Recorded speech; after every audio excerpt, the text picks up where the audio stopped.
మరణాత ప్రభునందు ప్రియులారా, మన ప్రభువును మన రక్షకుడైన క్రీస్తు యేసు ప్రభువు యొక్క దివ్యనామమున కృపా సమాధానములు మనందరకు తోడయుండును గాక. ఆమెన్. ఈవేళ మన ధ్యానాంశము నాడు, ఈనాడు, మరుసటి నాడు అనగా నిన్న, ఈవేళ, రేపు. ప్రసంగి గ్రంథం 7వ అధ్యాయం 10వ వచనములో జ్ఞాని అయిన సొలొమోను మహారాజు గారు ఈ 3 కాలములను గూర్చిన మన యోచన ఎలాగున్నది అనే సంగతిని తెలియచేస్తూ ఈ వాక్యము లిఖించినట్లు మనము కనుగొనగలుగుచూ ఉన్నాం. ప్రసంగి గ్రంథం 7వ అధ్యాయం 10వ వచనం. ఈ దినముల కంటే మునుపటి దినములు ఏల క్షేమకరములు అని అడగవద్దు. ఈ ప్రశ్న వేయుట జ్ఞానయుక్తమో కాదు. ఈ దినముల కంటే మునుపటి దినములు ఎంత బాగున్నాయి, ఎంత క్షేమంగా ఉన్నాయి, ఎంత ఆనందంగా ఉన్నాయి, రాబోయే దినాలు ఇంకెలాగుండునో అనే ప్రశ్న నీవు అడుగుట జ్ఞానయుక్తము కాదు. ఈ దినము గురించి మనము చింతించకూడదు. పిల్లరా, మీ చింత యావత్తు ఆయన మీద వేయుడెందుకనగా ఆయన మీ విషయమై చింతిస్తూ ఉన్నారని పేతురు గారు సెలవిస్తూ ఉన్నారు. అలాగుననే ఈ రోజు కీడు ఈ రోజుకు చాలు అని కూడా ప్రభు తెలియచేస్తూ ఉన్నారు. కీర్తనల గ్రంథం 49వ అధ్యాయం 5వ వచనం.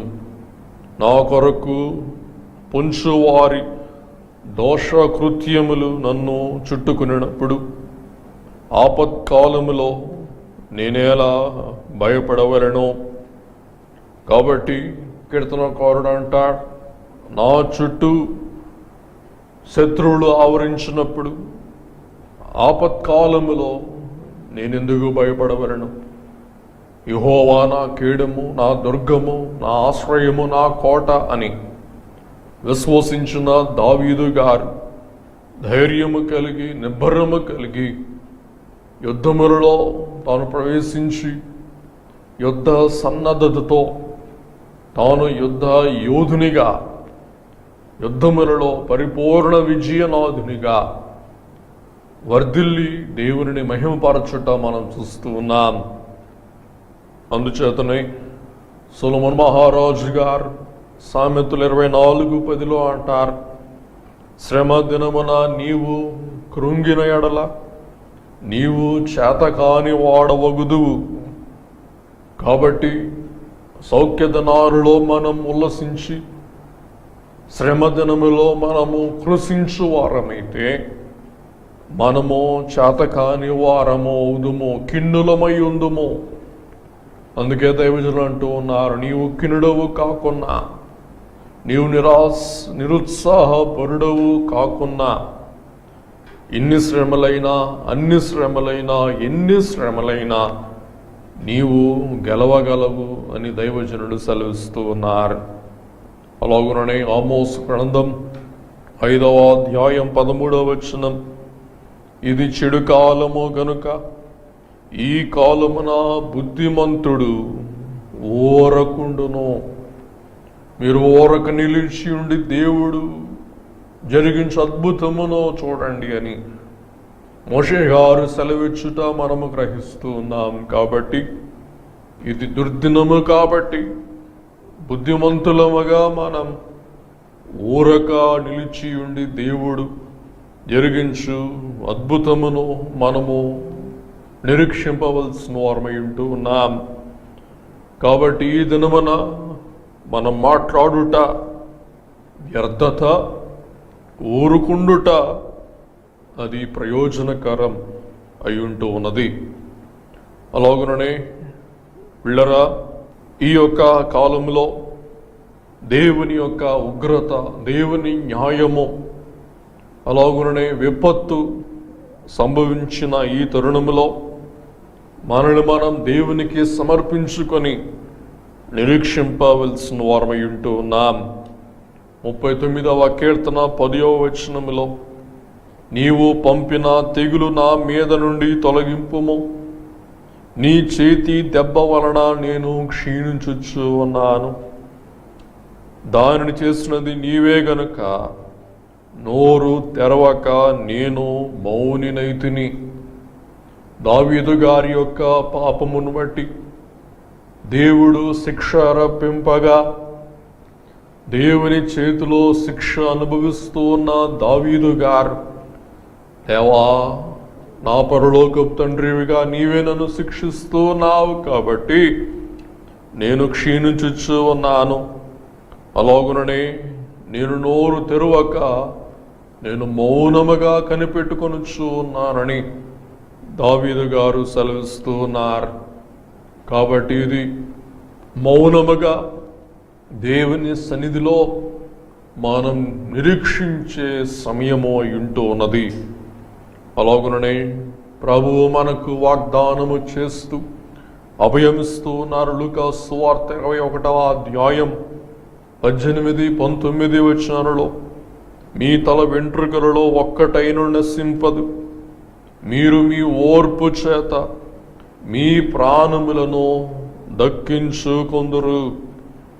విళ్ళరా, అందుచేత మనం ఓర్పు కలిగి నిరీక్షణ కలిగి దేవుడిచ్చు రక్షణ కొరకు మనం కనిపెట్టుకోవలసిన వారమై ఉంటూ ఉన్నాము. విళ్ళరా, ఈ కాల పరిణామముల గురించి మనము చింతించుట, గతకాలం ప్రయోజనకరము అనుట, శ్రేయస్కరము కాదు అనుటకు కొన్ని ఆధారములు మనము దేవుని వాక్యముల నుండి గ్రహించి ఈ సమయమందు ధ్యానించుకుందాం.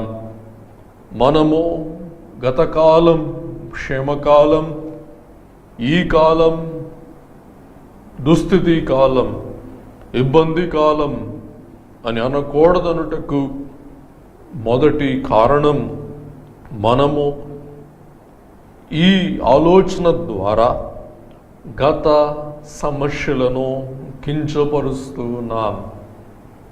అంటే గతకాల సమస్యలన్నీ నేటి ఈ సమస్య కంటే తక్కువ అని ఎంచుతూ ఉన్నాం.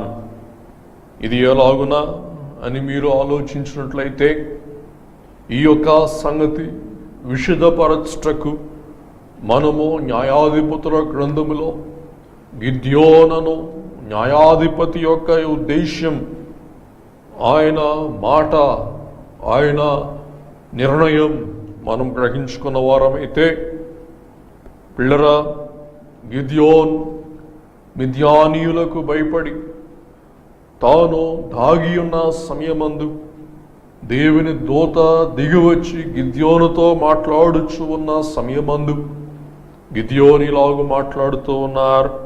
న్యాయాధిపతులు 6:12 నుండి మనం చూస్తే, యెహోవా దూత అతనికి కనబడి, పరాక్రమము గల బలాఢ్యుడా, యెహోవా నీకు తోడై ఉన్నాడని గిద్యోనుతో అనగా, గిద్యోన్ తన నిరాశలో, నిస్పృహలో ఈ కాల శ్రమలు, బాధాకరములు, గతకాల శ్రమలు మెరుగు అని రుజువు చేయుటకు ఈలాగు తాను ప్రత్యుత్తరమిస్తూ ఉన్నారు. ఏమనగా, యెహోవా మాకు తోడై ఉండిన ఎడల ఇదంతయు మాకేలా సంభవించును?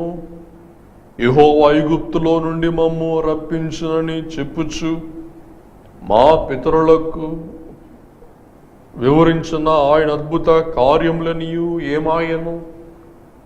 యెహోవా మమ్మను విడిచిపెట్టి మిద్యానీయుల చేతికి మమ్ము అప్పగించునని అతనితో చెప్పాను. గిద్యోను దేవుని మీద నిందారోపణ చేస్తూ, యెహోవా మమ్ము విడిచిపెట్టి మిద్యానీయుల చేతికి మమ్ము అప్పగించునని తను వ్యాకుల పడుతూ, ఆందోళన చెందుతూ ఆ దూత యొద్ద తన ఆవేదనను వ్యక్తము చేయుట మనం గ్రహిస్తూ ఉన్నాం. కాబట్టి గత కాలమందు మా పితరులైన శ్రులైన వారి ఎడల కృప చూపిన దేవుడు ఈవేళ మిద్యానీయులు మమ్మను దండిస్తూ బాధిస్తూ మా పొలాలను తలడిల్ల చేస్తూ మా సొమ్మును దోచుకుంటూ మా పంటలను దోచుకుంటూ ఉన్న సమయమందు యెహోవా ఎక్కడా అని గిద్యోను ప్రశ్నిస్తూ ఉన్న సమయమందు దేవుడే గిద్యోను హస్తాలను బలపరచి గిద్యోను ద్వారా దేవుని జనాంగమును దేవుడు రక్షించుకొని గిద్యోను ద్వారా దేవుడు తన జనాంగమునకు శాంతి సమాధానం ప్రసాదించుట మనం గ్రహిస్తూ ఉన్నాం. అందుకే యోబు గారు అంటారు 7వ అధ్యాయం 1వ వచనం, భూమి మీద నరుల కాలము యుద్ధ కాలము కాదా? వారి దినములు కూలి వాని దినముల వంటివి కావా? కాబట్టి ఈ లోకములో మనము జీవించే ప్రతి దినము కూడా యుద్ధ దినము. కాబట్టి ఈ కరోనా వ్యాధి ముందు మనం ఆలోచిస్తే ఎన్నో పరిణామాలు మహాసభలు జరిగించే ఆ సమయమందు అనేక రకరకాల సవాళ్ళు ఎదుర్కొనుట మనము గ్రహింపగలుగుతూ ఉన్నాం. ఆ సవాళ్ళన్నీ అయిపోయినాయి. ఇప్పుడు క్రొత్త సవాల్ కరోనా అనే సవాల్.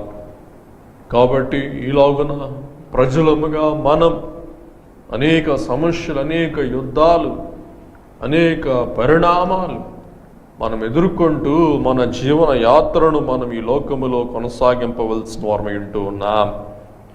అలాగుననే గత కాలం ప్రయోజనకరమైన సౌఖ్యకాలం అని అనుటకు మూలం లేక అనకుండుటకు మూలం దేవుడు ప్రస్తుత కాల కృపను మనము తోలనాడుట. దేవుడు అపారమైన కృప కలిగిన వారై ఉన్నారు. ఆయన కృప ఎల్లప్పుడూ మనల్ని వెంబడిస్తూ ఉన్న తరుణములో ఈ దినం ఆయన కృప మన ఎడల క్షీణించినది అని మనం ఏమాత్రము కూడా తలంచకూడదు. యోబు గారు కూడా ఇదే మాట అంటారు. యోబు గ్రంథం 29వ అధ్యాయం 2వ వచనం నుండి మనం చూస్తే, పూర్వకాలముననున్నట్టు నేను ఉన్న ఎడల ఎంతో మేలు, దేవుడు నన్ను కాపాడుచుండిన దినములలో ఉన్నట్లు నేనున్న ఎడల ఎంతో మేలు. అప్పుడు ఆయన దీపము నా తలకు పైగా ప్రకాశించెను, ఆయన తేజము వలన నేను చీకట్లో తిరుగాడుచుంటిని. నా పరిపక్వ దినములలో ఉండినట్లు నేనుండిన ఎడల ఎంతో మేలు. అప్పుడు దేవుని రహస్యము నా గుడారమునకు పైగా ఉండెను, సర్వశక్తుడు ఇంకనూ నాకు తోడై ఉండెను. నా పిల్లలు నా చుట్టూ ఉండిరి. తన సమస్తమును కోల్పోయిన యోబు గారు ఆ దినములు ఎంత బాగున్నాయి అని అంటూ ఉన్నారు. కాబట్టి దేవుడు తనను శోధిస్తూ ఉన్నారు. దేవుడు తనను పరిశీలిస్తూ ఉన్నాడు. తన నీతిని లోకమునకు కడకు సాతానుకు రుజువు చేస్తూ ఉన్నారు అన్న సంగతి పాపము యోబుకు అర్థము కాక ప్రస్తుత కాల దినములు వ్యర్థములని తాను అనుకొని తాను బాధపడుట మనం గ్రహిస్తూ ఉన్నాం.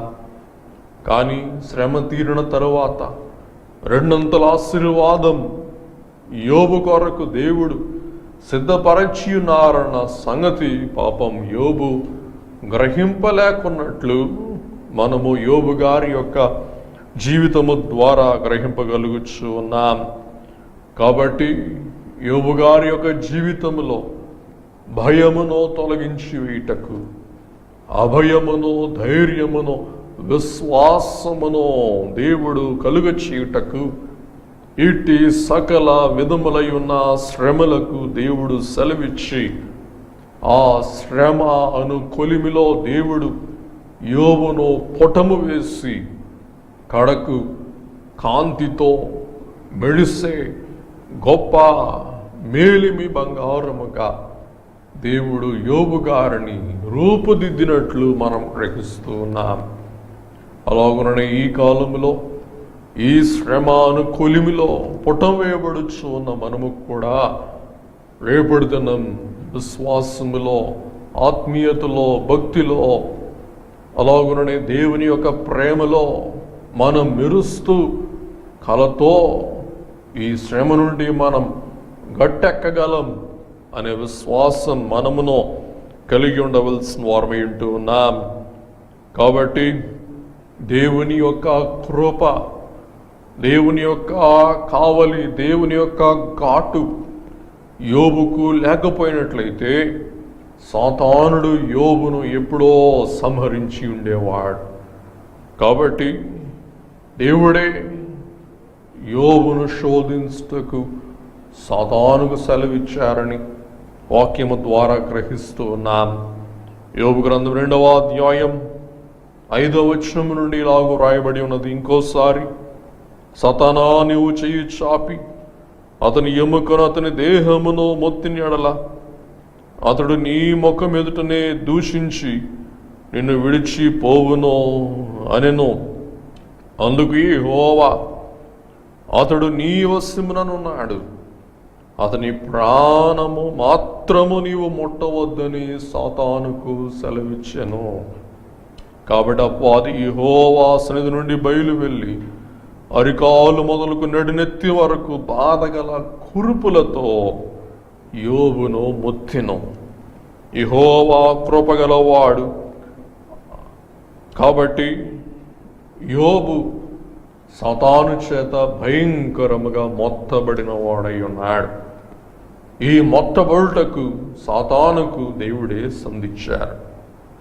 తర్వాత కనుక మనం చూసినట్లయితే యిర్మీయా ప్రవక్త విలాప వాక్యములలో దేవుని యొక్క కృపను గూర్చి అనుభవించిన ప్రవక్త ఇలాగు సెలవిస్తూ ఉన్నారు. విలాప వాక్యములు 3వ అధ్యాయం 22-23 వచనాలలో, యెహోవా కృపగలవాడు, ఆయన వాత్సల్యత ఎడతెగక నిలుచున్నది గనుక మనం నిర్మూలము కాకున్న వారము. అనుదినము నూతనముగా ఆయనకు వాత్సల్యత పుట్టుచున్నది. దేవా, నీవు ఎంతైనా నమ్మదగిన వాడవు. దేవుడు ప్రతిరోజు మనకు నూతన కృప, నూతన కనికరం, నూతన వాత్సల్యం కురిపింప చేస్తూ మనలను దీవిస్తూ ఉన్నారని గ్రహిస్తూ ఉన్నాం. అందుకే దైవజనులు అన్నారు, నీ పాపముల కంటే నీ తండ్రి దయ గొప్ప. పిల్లరా, మన యొక్క వేదనల కంటే దేవుని ఆదరణ గొప్ప. మన అక్కరల కంటే దేవుని ఐశ్వర్యము గొప్ప. మన ప్రశ్నల కంటే దేవుని యొక్క జవాబులు గొప్ప. పిల్లరా, ఇటువంటి గొప్ప దేవుని కలిగి ఉన్న మనం, ఆయన కృప నిత్యం మనం వెంబడిస్తూ ఉన్నది అని విశ్వాసము కలిగి ఉండి, పిల్లరా, దేవుని కృపను మనం ఈ విపత్తు దినములయందు లోకువా కట్టకూడదు అని గ్రహింపవలసిన వారమై ఉన్నాం. మరి ఒక అంశం మనం చూసినట్లయితే, ఈ దినం చెడ్డ దినం, ఈ దినం వ్యర్థ దినం అని మనము చేసే మరి యొక్క తప్పిదమేమనగా, భవిష్యత్తు దీవెనలను మనము ముసుగు వేస్తూ ఉన్నాం. అలాగనే భవిష్యత్తు దీవెనలు మనకు మసగైపోతూ ఉన్నాయి. పిల్లరా, ఈ యొక్క సంగతి ఏలియా గారి జీవితము ద్వారా మనం గ్రహించినట్లయితే, ఏలియా గారు యెజెబెలు యొక్క వార్నింగ్, హెచ్చరిక అందుకున్నప్పుడు ఆవేదనతో నిండిన ఏలియా గారు, ఆందోళనతో నిండిన ఏలియా గారు మొదటి రాజుల గ్రంథం 19వ అధ్యాయం 4వ వచనం ప్రకారం తాను ఒక దిన ప్రయాణము అరణ్యములోనికి పోయి ఒక బదరీ వృక్షము క్రింద కూర్చుండి మరణాపేక్ష గలవాడై, యెహోవా, నా పితరుల కంటే నేను ఎక్కువ వాడను కాను, ఇంత మట్టుకు చాలును, నా ప్రాణము తీసుకొనుము అని ప్రార్థన చేశాను. నిరుత్సాహమును ఊబిలో గొప్ప రోషము గల మహోన్నత ప్రవక్త కూరుకుపోయినట్లు మనం చూస్తూ ఉన్నాం. కానీ అటుపిమ్మట దేవుడు ఏలియా గారి కొరకు గొప్ప ఆరోహణమును సిద్ధపరచి ఉండగా ఆ ఆరోహణమునకు పాపం ఏలియా గారు తన నిరుత్సాహం బట్టి ముసుగు వేసుకుంటూ ఉన్నారు. ఆ గొప్ప ఆరోహణమును చూడలేక తన కనులను తాను మసగ చేసుకుంటూ ఉన్నారు. కాబట్టి రాబో భవిష్యత్తు మనం మసగగా ఉండకుండా చేసుకోవాలంటే రాబో దినములలో దేవుడు గొప్ప దినములు మన ముందు ఉంచుతారన్న నిరీక్షణ విశ్వాసము గల వారమై ఉండి మనం పౌలు గారికి వలె ముందుకు కొనసాగవలసిన వారమై ఉన్నాం. అందుకే పౌలు గారు అంటారు, 2వ కొరింథీ పత్రిక 4వ అధ్యాయం 8 నుండి మనం చదువుకున్న వారమైతే తన శ్రమలను గూర్చి తాను తెలియచేస్తూ కడకు ఒక మాట అంటారు. 10వ వచనములు, యేసు యొక్క జీవం మా శరీరమందు ప్రత్యక్షపరచబడుటకై యేసు యొక్క మరణానుభవమును మా శరీరమందు ఎల్లప్పుడూ వహించుకొని మేము పోవచ్చు ఉన్నాం. 11వ వచనం, ఏలయనగా యేసు యొక్క జీవము కూడా మా మర్త్య శరీరమునందు ప్రత్యక్షపరచబడినట్లు సజీవులమైన మేము ఎల్లప్పుడూ యేసు నిమిత్తం మరణమునకు అప్పగింపబడుచు ఉన్నాం. అలాగుననే 2వ కొరింథీ 4:16-17లో, కావున మేము అధైర్యపడము, మా బాహ్య పురుషుడు క్రూశించుచున్నను, మా ఆంతర్య పురుషుడు దినదినం నూతనపరచబడుచున్నాడు. 17వ వచనం, మేము దృశ్యమైన వాటిని చూడక అదృశ్యమైన వాటిని నిదానించి చూచుచున్నాము కనుక క్షణమాత్రముండు ఈ చులకని శ్రమ మాకంతకంతకు ఎక్కువగా నిత్యమైన మహిమ భారమును కలుగు చేస్తూ ఉన్నది.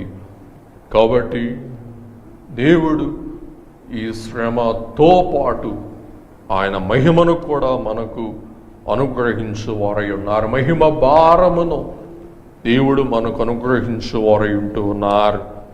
కాబట్టి మనం ఆ మహిమ భారము కొరకు నిరీక్షింపవలసిన వారమై ఉన్నాం. మేలయనగా ఉదాహరణకి బస్సులో ప్రయాణం చేస్తూ ఉన్నప్పుడు, బస్సులో సీట్ లేనప్పుడు మనమేలాగున ఎవరైనా లేస్తారేమో, చక్కగా మనం కుదురుగా కూర్చోవచ్చేమో అని నిరీక్షణతో ఎదురు ఎలాగూ చూస్తూ ఉంటామో, అలాగున ఈ శ్రమ తీరిపోవులాగున దేవుడు తన మహిమ భారమును మన మీద కప్పులాగున దేవుని యొక్క సన్నిధిలో మనం నిరీక్షింపవలసిన వారమై ఉన్నాం, ఓపికతో కనిపెట్టవలసిన వారమై ఉన్నాం అని పౌలు గారి అనుభవం బట్టి మనం గ్రహిస్తూ, పౌలు గారు రోమపత్రిక 8:35 నుండి ఇలాగున తెలియచేస్తూ ఉన్నారు.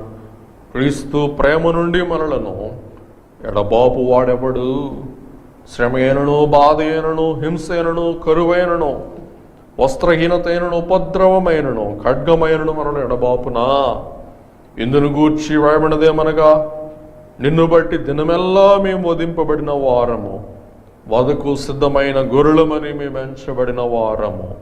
37వ వచనం, అయినను మనలను ప్రేమించిన ప్రభువును బట్టి మనం వీటన్నిటిలో అత్యధిక విజయం పొందుచున్నాం. గొప్ప విజయం, అత్యధికమైన విజయం ప్రభు తోడు బట్టి, ప్రభు నీడ బట్టి, ప్రభు అండను బట్టి, ప్రభు దండను బట్టి మనం వీటిని గెలుస్తాం, అత్యధిక జయం పొందుతాం, ప్రభు ఇచ్చు జయ కిరీటం మనం ధరించుకుంటాం అన్న ఉద్దేశముతో భవిష్యత్ దేవుని మహిమ కొరకు మనం కనిపెట్టవలసిన వారమై ఉంటూ ఉన్నాం. అలాగుననే మనం ఈ దినం ఆదరణ పొందుటకు మరి ఒక అంశం ఆలోచిస్తే, ఈ ప్రస్తుత పరిస్థితి దేవుని యొక్క నిర్దేశములో ఉన్నది, దేవుని హస్తములో ఉన్నది, దేవుని కంట్రోల్లో ఉన్నది అని మనం గుర్తింపవలసిన వారమై ఉన్నాం. ఎందుకనగా ప్రభుత్వములు, అధికారములు, అధిపతులు అందరూ దేవుని వశంలో ఉన్నారని వాక్యం మనకు స్పష్టంగా సెలవిస్తూ ఉన్నది. ప్రసంగి గ్రంథం 8వ అధ్యాయం 6వ వచనం, ప్రతి సంగతిని విమర్శించు సమయము ఏర్పడి ఉన్నది, లేని ఎడల మనుషులు చేయు కీడు బహుభారమగును. పిల్లరా, ప్రతి మానవుని దుష్కార్యమునకు దేవుడు ఒక విమర్శన దినమును ఏర్పాటు చేయవారై ఉన్నారు. ఆ విమర్శన దినము గనుక దేవుడు ఏర్పరచకపోతే మనుషులు చేయు కీడు ఇంకా భారమగును. బహుశా ఇది విమర్శ దినమేమో మనకు తెలియదు. పిల్లరా, ఎన్నో రకరకములైన పరిణామములు గతములో మనం చూశాం. ఆ పరిణామములు దేవుడు తూకములో వేసి తూస్తూ తగిన నిర్దేశం, తగిన తీర్పు తీరుస్తున్నారేమో మనకు తెలియదు. కాబట్టి దానియేలు మహాప్రవక్త సెలవిస్తూ ఉన్నారు. దానియేలు గ్రంథం 2:20-21 ఎట్లనగా దేవుడు జ్ఞాన బలములు గలవాడు, యుగములన్నిటినో దేవుని నామం స్తుతినందునుగాక. 21వ వచనం, ఆయన కాలములను సమయములను మార్చువాడై ఉండి రాజులను త్రోసివేయచ్చు, నియమించుచు ఉన్నవాడును, వివేకులకు వివేకమును, జ్ఞానులకు జ్ఞానము అనుగ్రహించువాడునై ఉన్నాడు. కాబట్టి ఈ పరిణామం మరుసటి అధ్యాయము కాక తదుపరి అధ్యాయం 4వ అధ్యాయంలోని మనం చూస్తూ ఉన్నాం. అహంకారుడు అయ్యున్న నెబుకద్నెజరు అహంకారముతో విర్రవీగుచూ ఉన్న సమయమందు దేవుడికే నెబుకద్నెజరుకు తీర్పు తీర్చుట. నెబుకద్నెజర్ కళ్ళలో ఉన్న అహంకారం వీడిపోయి తన పొగరుతో తన కళ్ళు బైరులు గమ్మినప్పుడు దేవుడు ఆ బైరులను తీసివేసి స్పష్టముగా తన చిత్తమును, తన ఉద్దేశమును నెబుకద్నెజరు రాజుకు తెలియచేయుట దానియేలు గ్రంథం 4వ అధ్యాయం 30-31 వచనములలో మనం గ్రహించినట్లయితే, రాజు బబులోనుని మహావిశాల పట్టణం నా బలాధికారమును, నా ప్రభావ ఘనతను కనుబరుష్టకై నా రాజధాని నగరముగా నేను కట్టించినది కాదా అని తనలో తాను విర్రవీగుచ్చు అనుకొనెను. 31వ వచనం, రాజు నోట ఈ మాట ఉండగానే ఆకాశం నుండి ఒక శబ్దం వచ్చెను. ఏదనగా, రాజుకు నెబుకద్నెజరు, ఇదే నీకు ప్రకటన, నీ రాజ్యము నీ యొద్ద నుండి తొలగిపోయెను. తర్వాత నెబుకద్నెజరు అరణ్యంలోనికి వెళ్ళిపోవుట, దేవుని మహిమను తాను కనుగొనుట, మారు మనస్సు పొందుట, దేవుని తట్టు మరలా రాజు మల్లుట. దేవుడు నెబుకద్నెజరును కరుణించి మరలా రాజు నెబుకద్నెజరుకు తాను పశ్చాత్తాప్తుడైన తరువాత అప్పగించుట మనం గ్రహిస్తూ ఉన్నాం. అందుకే సామెతలు 3:34 మనం చూస్తాం, అపహాసకులను ఆయన అపహసించుచు దీనుల ఎడల ఆయన దయచూపును. గర్వాంధులను, అపహాసకులను దేవుడు అపహసించువారై ఉన్నారు. అలాగుననే దీనుల ఎడల ఆయన అపారమైన కృప చూపించువారై ఉన్నారు.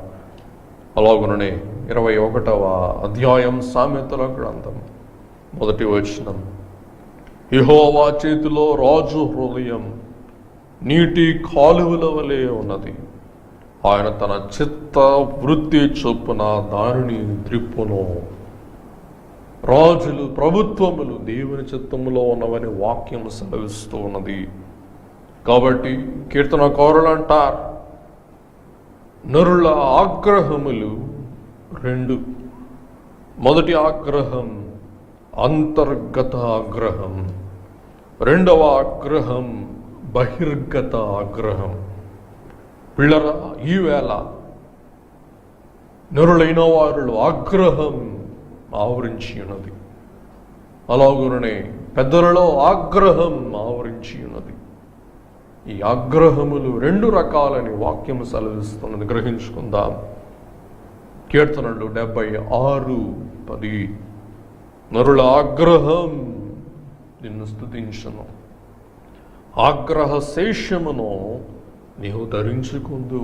ఎంత వింతైన మాట. నరుల ఆగ్రహం నిన్ను స్తుతించును. ఈ సంగతిని తేటపరచుటకు మనం ఒకసారి ఫరోను ఉదాహరణగా తీసుకుంటే, ఫరో యొక్క కోపం దేవునికి మహిమ కలిగించింది. అలాగుననే నరుల ఆగ్రహం నిన్ను స్తుతించును. తరువాత మనం చూసినట్లయితే పిల్లరా, ఆగ్రహ శేషమును నీవు ధరించుకుందు. ఆగ్రహ శేషం అనగా మిగిలిన ఆగ్రహాన్ని, కనుబరచని ఆగ్రహాన్ని, బహిర్గతము కాకుండా అంతర్గతములో ఉన్న ఆగ్రహాన్ని దేవా నీవు ఆభరణముగా ధరించుకుంటావు. ఇంగ్లీష్ భాషలో మనం చక్కని ట్రాన్స్లేషన్ ఐఎస్వి బైబిల్ నుండి మనం చూస్తే, even human anger praises you, you will wear the survivors of your wrath as an ornament. ఆగ్రహ శేషమును నీవు ఆభరణం వలె ధరించుకుంటావు. కాబట్టి బహిర్గతమైన ఆగ్రహం దేవునికి మహిమకరం, అంతర్గతమైన ఆగ్రహం అది కూడా దేవునికి ఆభరణం. పిల్లరా, దేవుడు ఏ ఆగ్రహం బహిర్గతము చేయాలో బహిర్గతం చేస్తారు, ఏ ఆగ్రహం అంతర్గతములో ఉండాలో ఆపు చేయాలో ఆయన ఆపు చేసి ఆయనే మహిమ పొందుతారు. బహుశా దేవుడు తన ఆగ్రహాన్ని బహిర్గతము చేసి ఆయన స్తుతింపడుచున్నారేమో మనకు తెలియదు. దేవా, నీ ఆగ్రహాన్ని బహిర్గతము చేయక, నీ ఆగ్రహాన్ని దిగమింగుకొని, దేవా ఆగ్రహ అంతర్గతమును బట్టి, మృంగివేయుటను బట్టి నీవు మహిమ పొందు, మాకు నీ కృపను దయచేయమని మనం ప్రార్థింపవలసిన వారమై ఉన్నాం. కాబట్టి దేవుడు తన చిత్తములో నెబుకద్నెజరును, కోరేషును వాడుకొని వారి ఆగ్రహమును దిగమింగి వేసి దేవుడు మహిమ పొందినట్లు మనం గ్రహింపగలుగుచు ఉన్నాం. కాబట్టి బిళ్ళరా, ప్రభుత్వములు, మనుషులందరూ దేవుని వశములో ఉన్నారని, అలాగుననే కీడు కూడా, ఈ లోకములో ఉన్న అవినీతి కూడా దేవుని మహిమకే ఆధారమై ఉన్నదని, అలాగుననే కడకు పరలోకమే పాలించును అని దానియేలు గ్రంథము యొక్క మూల పాఠం, మూల అంశం అయి ఉంటూ ఉన్నది. అందుకే దానియేలు యొక్క థీమ్ హెవెన్స్ డూ రూల్, పరలోకమే పరిపాలించును. అందుచేత పిల్లరా, ఈ కడవరి కాలములో, ఈ ఉగ్రత కాలములో, ఈ నరుల ఆగ్రహ కాలములో ఎన్నెన్నో పరిణామములు, ఎన్నెన్నో మాటలు, ఎన్నెన్నో వార్తలు మనం వింటూ ఉన్నాం. ఈ వ్యాధికి, ఈ భయంకరమైన మహమ్మారి రోగమునకు మూలమేంటో నరుడెవడు గ్రహింపలేని వారై ఉన్నారు. మూలమేమైనా కావచ్చు, కానీ పిల్లరా, మనం గ్రహించవలసినది దేవుడు ఆధిపత్యం వహిస్తూ ఉన్నాడు. ఈ దినములు కూడా దేవుడు నిర్ణయించిన దినాలే. గత దినాలు ప్రయోజనకరములు, ఈ దినములు నిష్ప్రయోజనకరములు. రాబో దినాలు ఇక అసలు నిష్ప్రయోజనము అని ఏమాత్రము కూడా మనం మనస్సులో ఎంచుకొనక, పిల్లరా, ఏ రోజు కీడు ఆ రోజుకి చాలు. ఒక డాక్టర్, ఒక వైద్యుడు పేషెంట్ యొద్దకు వచ్చి, అయ్యా నేను ఇప్పుడు బాగుపడతాను, ఇంటికి వెళ్తానన్నప్పుడు ఆ డాక్టర్ చెప్పిన మాట, అమ్మా తెల్లవారినప్పుడు ఆ రోగి తెల్లవారే వరకు చూస్తూ ఉన్నాడు. తెల్లవారిన తర్వాత ఇంకా ఎప్పుడు అన్నప్పుడు, అమ్మా తెల్లవారిన తర్వాత. అనగా రోగి తెల్లవారులే చూసుకుంటూ ఉన్నాడు, కానీ రోజులు లెక్కించుకున్నట్టు లేదు. అలాగన పిల్లరా, ఈ కాలంలో మనం ఇంకా ఎంత కాలము అని అనక, దేవుడు ఈ కాలంలో మనల్ని ఇలాగున కాపాడుచు సంరక్షిస్తూ కాయుచూ ఉన్నారు. ఈ రోగ మహామహులైన వారి దరికి దాపునకు చేరిన సామాన్యులమైన మన దాపుకు చేరక దేవుడు భద్రపరచి ఉన్నారు, ఘాటు కంచె వేసి కాపాడి ఉన్నారని మనం విశ్వసించి దేవుని స్తుతింపవలసిన వారమై ఉన్నాం. ఈ సమయం ముందు మన బాధ్యత దేవుని వాక్యములో నుండి మనం గ్రహించుకొని మనం ముగించుకుందాం. ఆ వాక్యమేమనగా తీతుకు పత్రిక 2వ అధ్యాయం 12, 13, 14 వచనాలు.